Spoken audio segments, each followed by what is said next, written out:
Olá!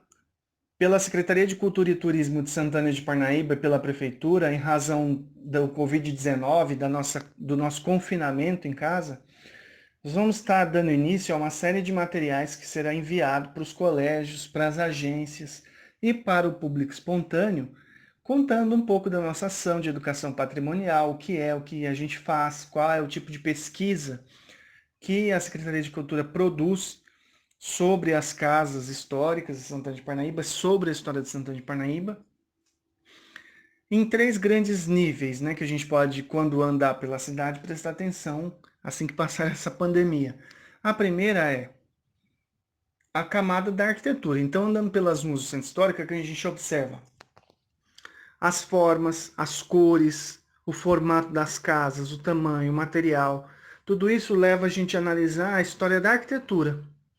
Uma outra camada é da história da cidade, uma história que tem mais de 400 anos, está inscrita na história de São Paulo e do Brasil, representativa essa cidade, né? Uma das primeiras a serem criadas de fato. E além dessa outra camada, a gente tem o aspecto do patrimônio. Como que essa cidade se tornou, se preservou, se conservou, como é que isso aconteceu, né? Então, isso que a gente vai conversar aqui. Então, apontar um pouco sobre Santana de Parnaíba e a questão da educação patrimonial, a ação da Secretaria de Cultura nas visitas mediadas. Existem dois grandes órgãos de preservação de grande porte que a gente pode atuar, ver diretamente a atuação em Santana de Parnaíba. O primeiro é o IFAM. A sigla IFAM significa Instituto do Patrimônio Histórico e Artístico Nacional, que foi criado no ano de 1937. Entre os bens preservados pelo IFAM, a gente destaca três só em Santana de Parnaíba, que é o órgão federal. É o casarão Monsenhor Paulo Florencio da Silveira Camargo. O Monsenhor ele não morou no casarão. E a casa ao lado, que é térrea, que é a chamada Casa do Anhanguera, mas o Anhanguera também não morou nela. Então foi reformulado esse nome e é Museu Anhanguera, sem a palavra casa. Os dois compõem o Museu da História da cidade hoje em dia. Aborda um pouco sobre a história dos bandeirantes, um pouco sobre a formação da vila, a arquitetura e patrimônio. Do lado, a gente pode observar uma capela. Essa capela também foi tombada pelo IFAM em 1941. As casas do Centro Histórico do Largo da Matriz, em 55 começa, e elas terminam em 1959 com a restauração, sendo registradas como tombadas no ano de 58.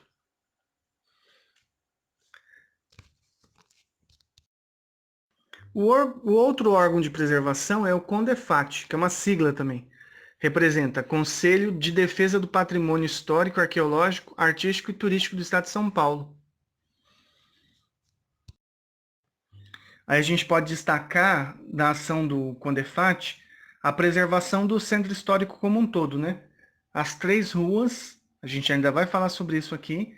Uma chama Rua Susana Dias, a outra chama Rua André Fernandes e a outra chama Rua Bartolomeu Bueno da Silva, que são personagens da história da cidade, mas para além disso, elas que fazem a região central ser o que ela é, né? Então a gente tem 209 casas tombadas pelo CONDEFAT e 3 pelo IFAM. Nessa imagem aqui a gente pode observar a Rua Susana Dias.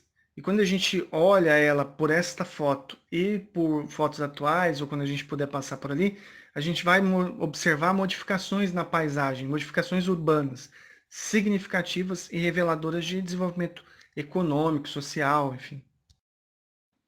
Uma outra ação que o CONDEFAT já realizou é o registro do samba de bumbo. O samba de bumbo é uma manifestação cultural, uma música e uma dança de origem afro-brasileira que ainda tem algumas cidades, entre elas Santana de Parnaíba. Numa ocasião ela ocorre no Carnaval, que é o samba do Grito da Noite, e no mês de maio, na festa do Cururuquara, em louvor a São Benedito. É uma festa centenária, talvez uma das mais antigas do gênero no país, ininterruptamente há 131 anos. Provavelmente haverá uma interrupção em função do Covid-19, mas ela ocorrerá esse ano. Então, basicamente, para a gente preservar uma casa, uma festa, uma dança, uma música, uma receita, a gente faz um processo que é estudar aquilo, né? Então, qual é a história, quem faz, há quanto tempo faz. E disso a gente vai, no final, fazer, no caso das coisas materiais, que são as casas, as igrejas, as capelas, as coisas, por exemplo, os instrumentos musicais, roupa, a gente vai fazer o tombamento, que é você escrever informações sobre aquilo que você estudou num livro que é chamado de livro do tombo, daí tombamento. Para as danças, culinária, música, a gente chama de registro.